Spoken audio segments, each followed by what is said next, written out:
Stitch this with the worst experience you've had with a therapist. I think it was like 2 years ago when I tried to go back to therapy, and I told the story already, but the therapist had seen in my information, my medical files, that I was diagnosed with autism when I was 14.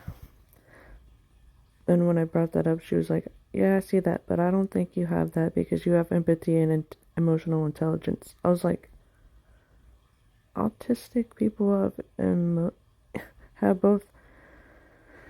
And sometimes it looks like we don't have empathy because we're so overwhelmed by having too much empathy that we freeze, basically. She's like, "No, they don't. I was a para and worked with autistic kids and they don't have empathy." I, needless to say, did not go back to her because I didn't believe for 20 years that I had autism because of all the lack of fucking information and how everybody was like, you know how it is when not, because just recently we started with all this information. We got all this information, the correct information now, and that's why it looks like there's more people that are autistic.